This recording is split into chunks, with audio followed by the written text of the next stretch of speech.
Welcome to the Win, Make, Give podcast. Chad Hyams here, and I'm excited. Why am I excited?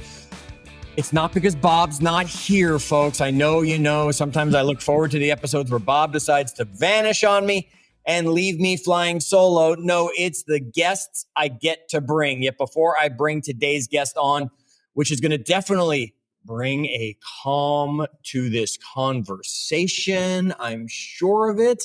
Before we get there, I want to remind you always to check out the Win, Make, Give website, winmakegive.com, where you can get links to all of the shows under our umbrella. And boy, we have some great ones. Don't forget also to scroll back because we have some episodes blow your mind. Could I give you specifics? Yes. I want you to find and discover the ones that you love. So if you've missed an episode, they're there for you. Go back and listen as we just keep going and going. And now it's time for me to be going into today's episode and bring our guest all the way from across the border. You know, I'm all the way down here in Florida, yet he's across the border north of us up in Montreal. Folks, I promise I will not let my Toronto upbringing cause conflict with our guest today, as Toronto and Montreal might as well be Boston and New York for those of you who want a parallel for the bias and the combative nature we have for each other. Yet welcome to the Win, Make, Give podcast, please. Stephen Schettini, the inner monk. Stephen, welcome to our conversation today. Thank you very much, Chad. That's quite an introduction. And folks, you can already feel, can't you? Right? You're already like, oh yeah, look, his voice is just going to calm us right down. The inner monk. And there he took it to us. Stephen, I've given you that much of a billing. They now know you're from Montreal. They now know you're the inner monk. Yet I refuse to read bios on our podcast here. Please just introduce yourself as you want the audience to know you. Okay. Well, I'm known as the inner monk. That's my handle. And I've done a TED Talk. You can take a look at that. But basically what I'm about is bringing some sanity to life. And especially enabling people to understand what they're doing that they can change in their lives that will make a real difference. Because we blame the outside world, you know. This diagnosis is making me stressed. My work is making me, my boss is making me. It's not true. They are not making you stressful. You are the one who makes yourself stressful. We all do it. Totally human.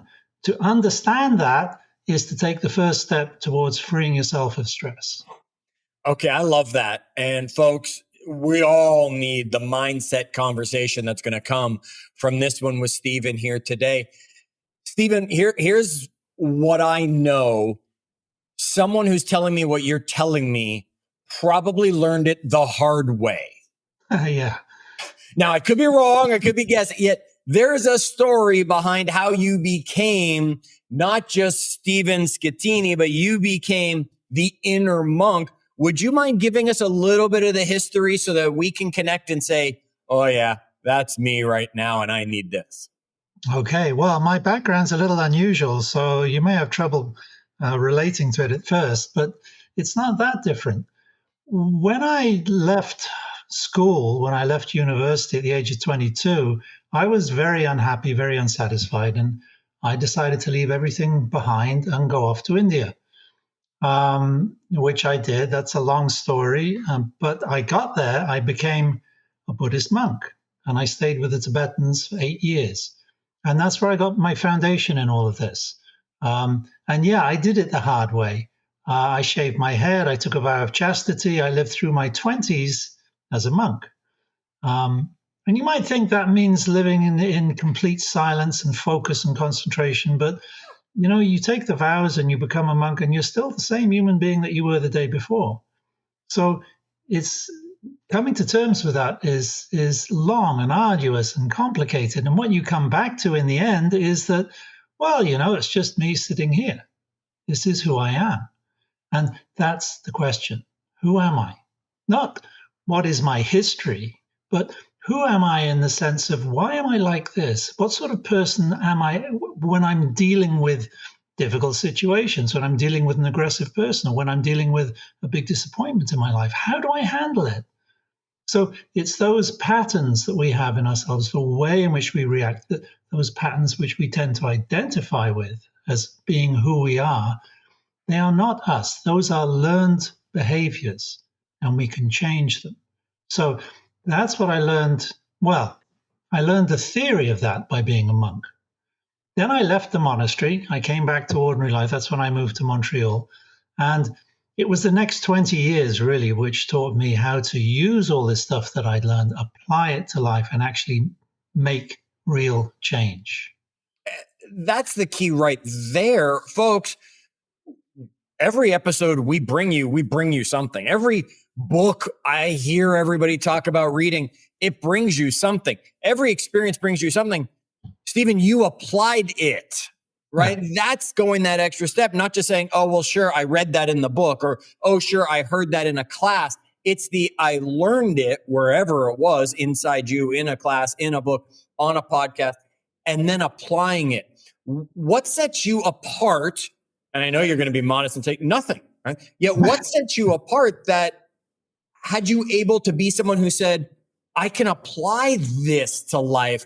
And what can our audience learn from your lessons on the application, not just the knowledge? Well, I was that person who kept procrastinating, putting it off. Instead of applying it, I kept studying. And the study of Buddhism is fantastic. It's really interesting. And you get to learn the language, you get to learn all sorts of details about the history of Buddhism, the Buddhisms, the stories are really interesting. And you can spend your whole life doing this. The Tibetan sect that I study with is the Gelugpas, is highly scholastic. So there's a lot of books, a lot of debate, a lot of conversation.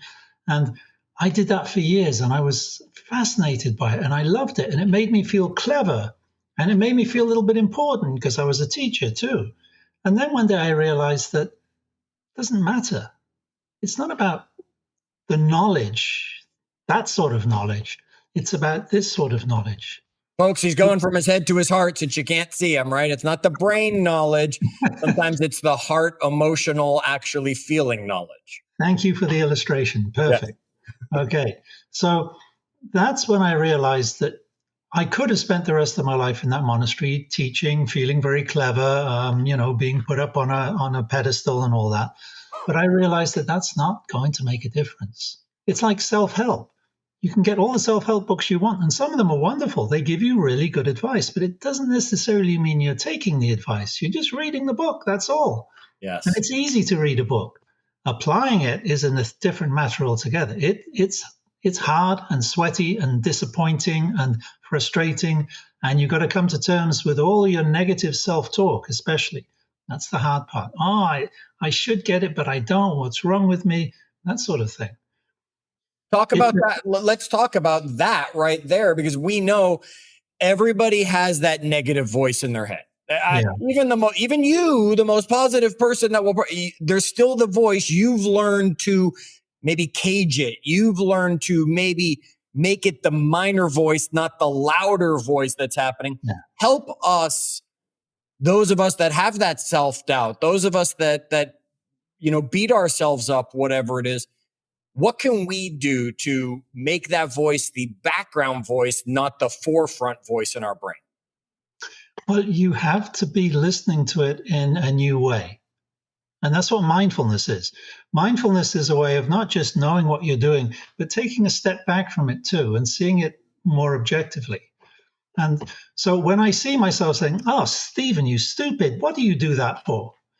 Then there's a little flag which goes up and says, hey, pay attention. Look what you're doing. So instead of continuing and telling myself how stupid I am, I go on to tell myself that, hey, I'm calling myself stupid. And it doesn't sound like a big step, but when you objectify it like this, it's no longer, you don't identify with it. It gives you an opportunity to say, well, that's dumb. Why would I do that? Why can't I make friends with myself? And then we come across things like self-compassion and self-love, which sort of sound a little bit weird and make us go, oh, that woo-woo stuff, I ain't going to do that.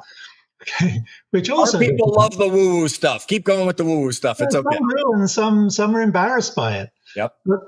The bottom line is, and you can ask any neurologist about this, well, what's the basic nature of the human mind is it's lazy. Once we learn something, we stick with it. We learn it, it hurts us, it screws up our lives, but we stick with it anyway. So, oh, Stephen, you're so stupid. It's so convenient to say that. I don't have to look for a solution. I've already come up with it. The explanation is right there. It's me. I can't do it. I'm no good. So it's easy to say. And it also feels like a victimless crime. I'm not calling anyone names, just me. It doesn't matter. But it does matter. Because if you treat yourself like that, how are you going to treat other people? And if you treat yourself like that, how are you going to get the best out of yourself? And how are you going to respect yourself? And it all comes down to that. It all comes down to self-respect. So let's rewire our mindset, right? How do we build resilience? How do we achieve high performance? What are some of those things we need to be saying to ourselves, learning from ourselves? Talk to us a little bit about that coming from a monk. The bottom line is not complicated. It's simple. It's excruciatingly simple. That's the problem. It's to know yourself. And like I said before, there's my history. I can describe you my history. I can tell you where I came from, when I was born, all that stuff. Yep. But that's not who I am. That's who I was. And it's also just a story. Who I am is how I am right now. So I want to see myself when I walk into a room where there's somebody ready to aggress me and I know I'm going to walk into a fight. I want to be there fully present. I want to know where I stand, what resources I have, how I can handle this situation. And if I can't, I want to know that I can avoid that. I should avoid that situation for the time being. But the point is, if I know myself, if I know what I'm capable of, what I'm not capable of, if I know my reactive patterns, that's the important thing. If I know the way, I get angry easily, I get jealous easily, I get frustrated easily, I go silent when I should be talking. We need to know these things about ourselves. And instead of saying, well, that's wrong, I have to fix it, we stay focused on that. Okay, so I'm highly reactive. Okay. I am highly reactive person. Dad always used to tell me, right, mouth before my brain, right? I didn't think before I would speak. It's been with me forever. It's just a learned behavior, and I apologize for it to people, yet I do nothing about it. Yet the other day I was actually in a car accident. Everybody's okay. And I found myself very calm. Not yelling, screaming, not getting in the face of the other driver who hit me, caused all this issue, was being very calm. How do I do that more often? Because I don't know that I purposefully did anything other than maybe getting out of the car saying, look, everybody's okay. This isn't worth getting angry about. Maybe that was enough. Yet help me, if you were my inner monk, if you were my monk helping teaching me, how do I control that reactive, highly aggressive response that is my standard go-to and has been since I was little? Okay, two things you said in there. First, it's a learned behavior. You're quite right. That's exactly what it is. And that's a mistake we make. We think, oh, that's me. I'm a reactive person. I'm an angry person. Whatever it is, we identify with it. And when we do that, we're basically telling ourselves, I can't change. Okay. There's nothing I can do about this because that's me. So the first thing is to see this as a learned behavior. You've gotten there. And the next thing is to see it in real time as it happens. So you in the car, somebody smashes into you. You look around, make sure everyone in the car is okay. You realize that you're in a very responsible situation. This is important. So you're taking it seriously and you're bringing your attention to it. And so you behave well. You behave rationally. You make sense. You do what's best for the whole situation. Okay. It's the other situations where we think we're okay, where we take it for granted that, well, I know I'm going to have a fight with this guy, but I can handle him. He doesn't bother me. And maybe you can handle him, but that doesn't help move the conversation forward, So in order to do that, you have to be able to take a step back from that reactivity. Before you can take the step back, you have to see it as reactivity. You have to see it when it happens. So I'll give you an example. Please. Because our audience definitely have times where they're in business conversations or maybe with their partner or even their children, right? Where we don't always take that moment to recognize it's happening. We just allow it to happen. So, Yeah. so please help. I'll give you a simple example. Okay. And if I use the word simple too much, please bear in mind that simple is not what we want. We are not simple. We are a complicated species and we hate simplicity. That's why so many people do not want to take the time to sit down for 5 minutes each day and do nothing. Interesting, right? We always tell them our founder, Ben, always says to people, we overcomplicate things to justify inaction. Is that true too? That's true as well. We don't want to be simple. We want to make things difficult. You're saying in just other words. Yeah. Huh. So, okay, here's a story from one of my students. She was the manager of a small apparel company, and she dealt with the boss. She was the only person in the business who actually reported to the boss, and she took care of everyone else. And her boss had a habit of screaming and shouting, and she had developed the habit of screaming and shouting back to him. And this was the conversation. This was the way it was. And she would walk into his office, and everybody else in the office would sort of put their heads down and cover their ears. And it's like, oh my God, here we go again. And then she decided to sign up for my course. So she came along to my course and she started listening, and she brought up a lot of questions. What can I do? How can I handle this? You know, I want to change it. I said, well, that's great. That's the first step. You want to change. Now, how do you do that? So we went through the process and she tried it. And she reported back to me. She said, okay, so I went into his office and he was screaming at me and I didn't scream back. She had learned to take a breath.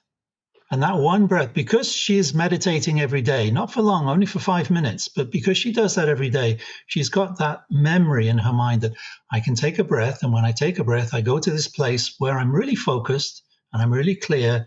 And that's where I make my best decisions. So I'm going to remember to go. So she's actually he's talking and screaming at her, and she's taking the time to take a nice, deep, focused breath and pay attention. And she realizes that, okay, here's the stimulus.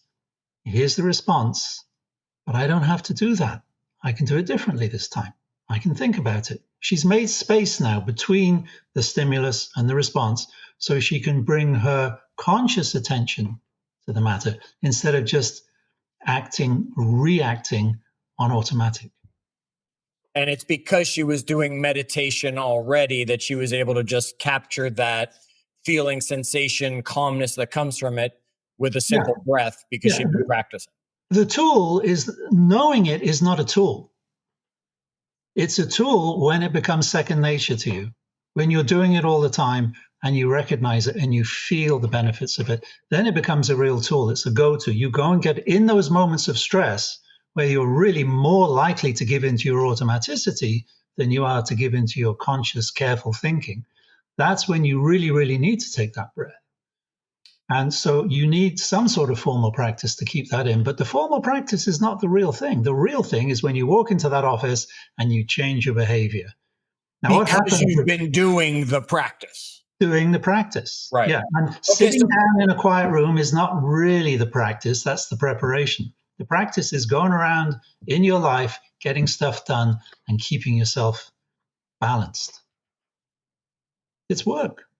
Okay, we all have busy lives. We're all juggling partners, kids, business, family, finances, everything. We're juggling all these things.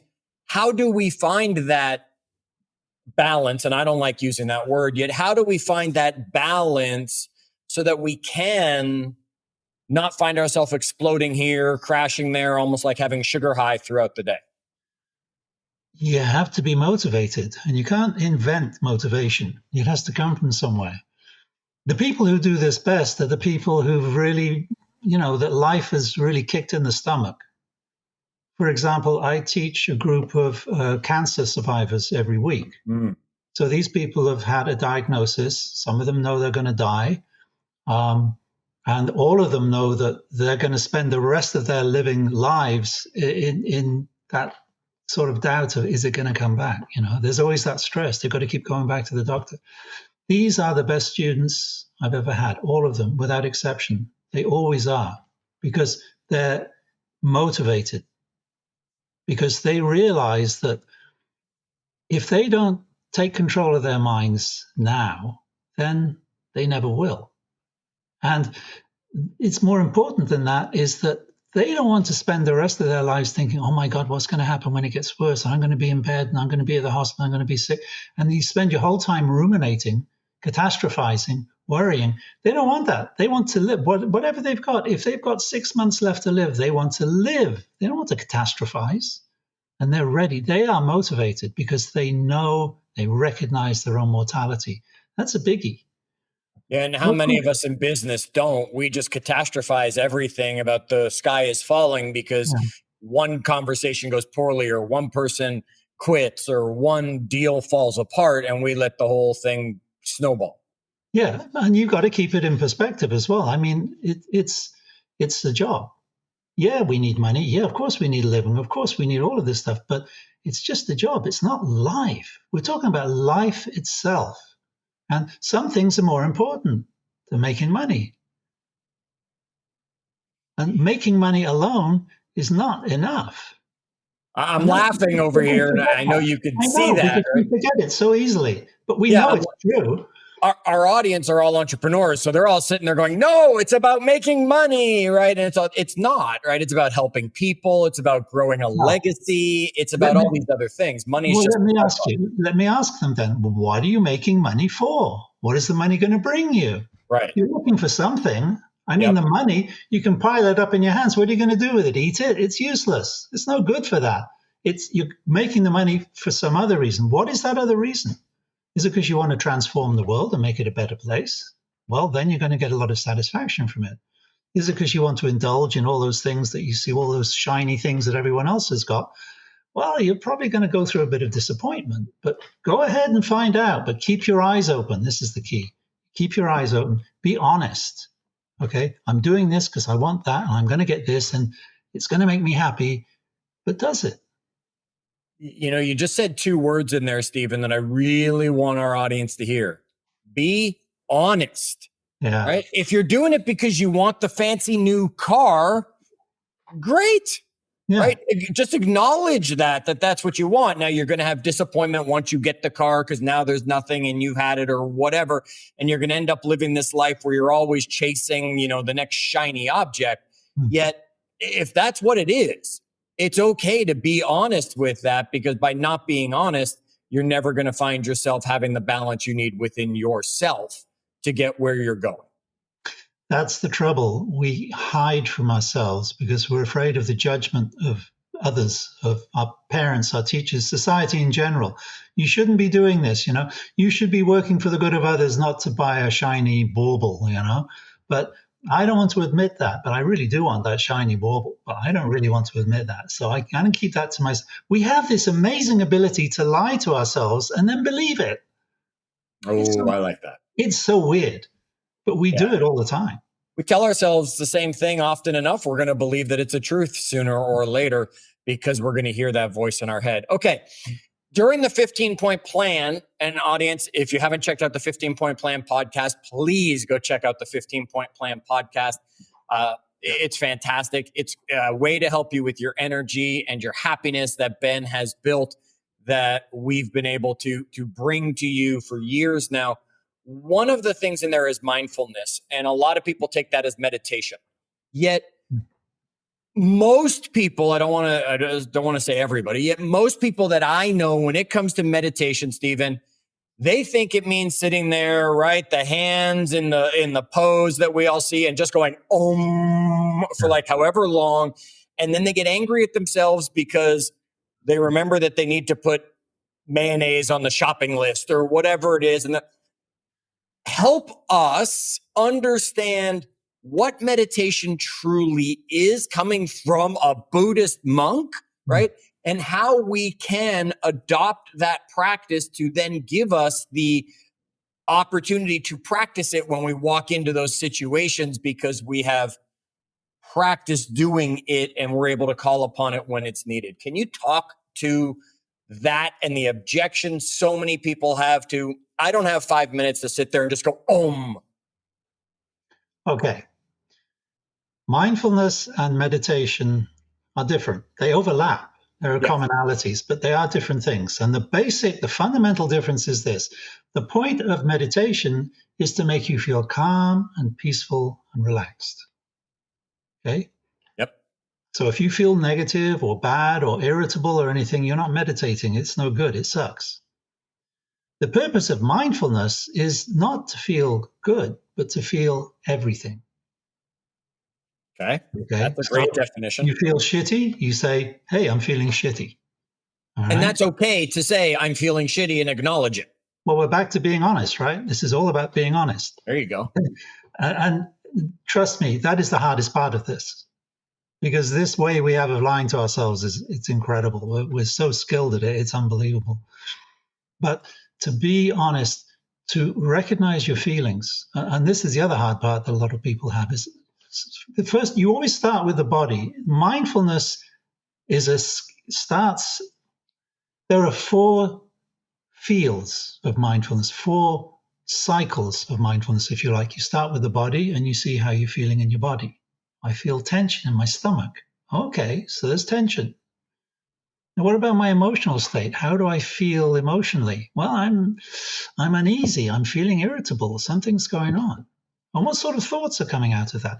So you examine yourself and you see where it's all leading. And you start to recognize patterns. Well, when I have this feeling, when my shoulders are up like this, and I'm getting aggressive, I'm going to have a fight. So you get to recognize yourself. So in this case, the bad feelings, the negative feelings, are actually more productive than all that lovely, peaceful calm.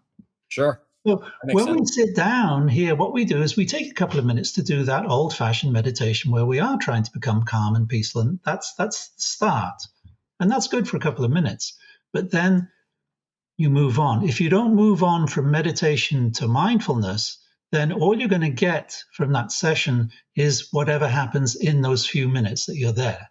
You feel calm, that's great. But you get up afterwards and it's going to disappear in a matter of minutes. Whereas when you practice mindfulness, you're getting to know yourself and you're beginning to see yourself in context. And when you get up, you're not leaving it behind. You're bringing it with you. You're bringing that knowledge of who you are and how you react. And you're gradually building up an inventory of information about yourself. Like, well, what are the situations I should be careful of? Well, I have a quick temper, so I should do this. Or I have a tendency to go quiet when people get negative. Or whatever it is, when you see yourself in action and you learn to compensate, then you become a project for yourself. You're growing yourself the same way you would raise a child. So, and it is a process of continued growing up. That's what it is. And we tend to stop doing that. You finish school and you think, well, that's it. I'm done. I know the stuff I need to know. I don't need anything else. And back to that whole basis of the human brain being lazy, we can do that and we can generally survive to the rest of our lives. And sadly, many people do. And most people do.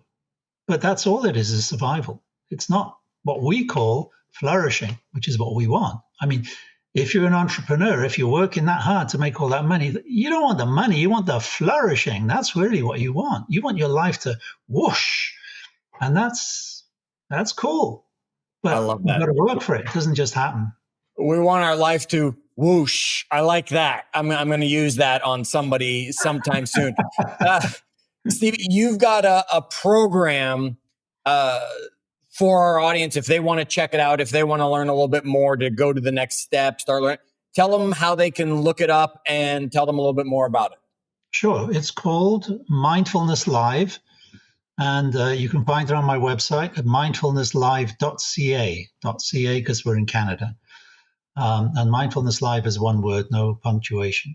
So what that is it's a subscription service. It's live 3 times a week at 12 noon, Monday, Wednesdays, and Fridays, Eastern Time.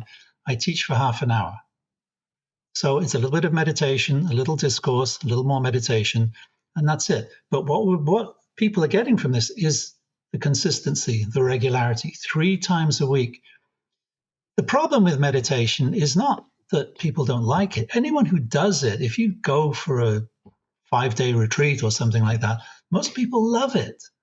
And as hard as it is while you're doing it, when it comes to an end, they feel sad or they want it to continue. But when they get home and they say, I'm going to do this regularly every day, and they do it for a week or 2 weeks or 3 weeks, but no one else at home is interested. And that's generally the truth. There are very few places where there's more than one person who's interested in. That's how few meditators really are. So they're on their own. They don't have the support. And gradually, sooner or later, I'll do it tomorrow. And then that's the beginning of the end. Of course. So you need a support system. And it doesn't mean you need to be coddled and that you're stupid because you need, it just means you need a place to go. You need to see familiar faces. You need to see people like you who are doing the same thing so you don't feel stupid. And so you can ask questions and so you can get some positive feedback from it as well. So that's the purpose of Mindfulness Live. I'm teaching as well. We're talking about all these tools, all the methods, all the obstacles that we have, especially the obstacles. But the important thing is the continuity. And so people come back 3 times a week. If they miss it, they can get the recording. We send out the recording straight after. Okay. So folks, if you want more on that, go to mindfulnesslive.ca because it's north of the border there, folks. Okay. Before I have you give us last thought, I have one question I have to ask. Anybody who knows anything about Buddhist, they would probably want me to ask this question. Stephen, what is the sound of one hand clapping? I just made it. Perfect. Okay. So now we have the answer from an actual Buddhist monk on what the sound of one hand clapping is. I know that was always the thing. Okay. I give every guest this opportunity before we bring this to an end, before we wrap this up. I want to give you 1 minute. I don't care if you repeat something you've already said. I don't care if there's something else in your heart that you are called to share that has not come up from a question that I've asked. But take this final minute before I wrap everything up and give our audience what they should make sure they walk away with from this episode. What do you want? What do you really want? When you look, project this forward. Imagine that you are now lying on your deathbed. You're taking your last breaths and you're looking back on your life. Did you get what you wanted? What did you really want? Was it stuff? Was it love? Was it fame? Whatever it was. And whatever it was, did it satisfy? Think about that. Get your priorities straight. When you recognize your mortality, when you think about your own death, and when you really know that it's inevitable, and I know we know theoretically, but sometimes it just feels theory. But there are times when it really hits home, especially when we lose somebody, when we actually have a death in our life, and then suddenly work and money and all that stuff, it doesn't seem quite so important anymore. Why not? Maybe something else is important too. That's what I want you to think about. It's all about finding a motivation to take the time and stop. 5 minutes a day is all you need. Stop for 5 minutes. And if you tell yourself you don't have time, try it and find out. See the benefit of spending that 5 minutes, because you're not doing nothing. You're just stopping. You're learning to stop. You're learning to understand your own mind. And this has benefits all across your life. Not just spiritual benefits, material benefits too, because you're more balanced, you're more stable, and you understand yourself. That's the important thing. Know yourself. That's what I want. And the only thing I'm going to add to that, folks, because Stephen's the expert on this, I'm going to add 2 of his words. Be honest. Right? He knew which words I was going to definitely add to that too, right? Be honest. Because whatever it is you want, whatever that, don't worry about judgment. Be honest, because that's the only way you'll be able to work towards achieving it. Stephen, thank you. Oh, he's got one more thing he wants to give you all. Remember that you can't count on being honest. You have to work at it. Ooh. Yeah. Yeah, because we'll lie to ourselves pretty quickly, won't we? Very easily. Yeah. Very easily and very quickly. Yeah. Folks, go be honest with yourself. What is it you want? Who is it you are? Not who you were. Who is it you are? And who is it you're becoming and working towards becoming? Because that's the legacy you're going to leave. And that's what we're here at Win, Make, Give to help you with. If you know someone who needs a calming and thorough message like this, share this episode. If you want to connect with Stephen, find out more, reach out to him, go to mindfulnesslive.ca. It's easier to spell than his last name, okay? Which is also his website. Yet it's easier to spell mindfulnesslive.ca and end up on his website. As always, folks, go share this. Make sure you're subscribed. Stephen, namaste. Thank you for sharing with all of us and our audience here today. Folks, until our next episode, as always, do good.